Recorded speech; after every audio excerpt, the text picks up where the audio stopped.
नमस्कार मंडळी. तर आज मला जायचं होतं बर्थडे पार्टीसाठी बाहेर. तर म्हणलं चेहरा खूपच जास्त डल झालाय, तर आज घरच्या घरी ब्लीच करूया. पार्लरला जाण्यासाठी टाइम नव्हता, नेहमी करते, तर म्हणलं आज तुमच्याबरोबर देखील शेअर करूया. स्वच्छ असं थंड पाण्याने इथं चेहरा वगैरे धुवून घेतलाय, नॅपकिननी साफ केलाय आणि त्याच्यानंतर हे ऑलिव्हाचं जे ब्लीच आहे ते मी आज घरी करणार आहे. तर म्हणलं चला तुमच्याबरोबर देखील शेअर करूया. पार्लरमध्ये गेल्यावर तर 500 रुपीज आपल्याला लागतातच, पण आज फक्त 60-70 रुपयामध्ये हे ब्लीच मी घरी करून तुम्हाला दाखवणार आहे, जे मी नेहमी करत असते. तर म्हणलं आज चला शेअर करूया. तर इथे क्रीम आणि पावडर असती आणि याच्यामध्ये तुम्ही तुमचं दोनदा ब्लीच होतं, कारण मी हे आणून ठेवलं होतं. कसं एमर्जन्सीला कधी आपल्याला पार्लरला जायला वगैरे वेळ भेटत नाही, तर घरी आपण छान असं ब्लीच करून चेहऱ्यावर कायम ग्लो वगैरे आणू शकतो. आणि पार्टीज, लग्न वगैरे एमर्जन्सी असेल तर आपण असं ब्लीच घरीच्या घरी करू शकतो. पहिल्यांदा हातावर थोडंसं लावून घ्यायचं आणि बघायचं. वर फोटो जो दिसत आहे त्याच्यामध्ये देखील मी ब्लीच हे घरीच केलं, आणि बघू शकता किती छान असा ग्लो आला होता चेहऱ्यावर. मी नेहमी घरीच करत असते.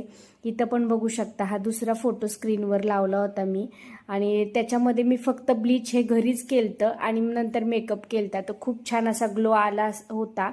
तुम्हाला देखील असा ग्लो चेहऱ्यावर आणायचा असेल तर अशा पद्धतीने ब्लीच करा. ब्लीच वगैरे लावून झाले, आता 10 मिनिटासाठी आपल्याला वेट करायचे आणि ब्लीच 10 मिनिटानंतर वाळून झाल्याच्या नंतर चेहरा धुवून टाकायचा आहे. तर थोडं ब्लीच उरलं होतं, ते देखील मी हातावर वगैरे लावून घेतलं. मोठा पॅक आणला तर त्याच्यामध्ये चेहरा आणि प्लस हात दोन्ही पण होतात. आणि चेहऱ्याच्या स्किनच्या याला ते केस, जे छोटे छोटे ब्लॅक कलरचे केस असतात आपल्या स्किनवर, गालावर, ते बरोबर स्किनला मॅच होऊन जातात. आणि फक्त 10 मिनिटामध्ये ब्लीच होऊन जातं. आता 10 मिनिटं झाले. 10 मिनिटानंतर मी पहिल्यांदा स्वच्छ थंड पाण्याने हात धुवायचे. फेसवॉश वगैरे काहीही यूज करायचं नाही आणि एकदम हळूवार धुवायचे, कारण आपली स्किन खूपच नाजूक असते.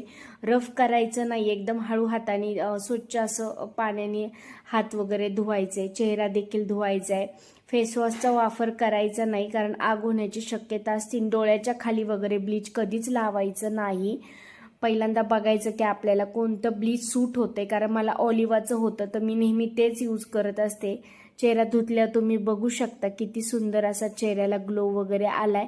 तुम्ही देखील ट्राय करा. आणि एकदम साध्या रुमालाने आपल्याला चेहरा फक्त पुसून घ्यायचा आहे, डीप करायचा आहे. आणि तुम्हाला माझा हा व्हिडिओ कसा वाटला ते मला देखील कमेंटमध्ये सांगा ना. ग्लो कसा आलाय चेहऱ्यावर ते देखील सांगा. तुम्ही देखील नक्की ट्राय करा आणि मला कमेंटमध्ये नक्की सांगा.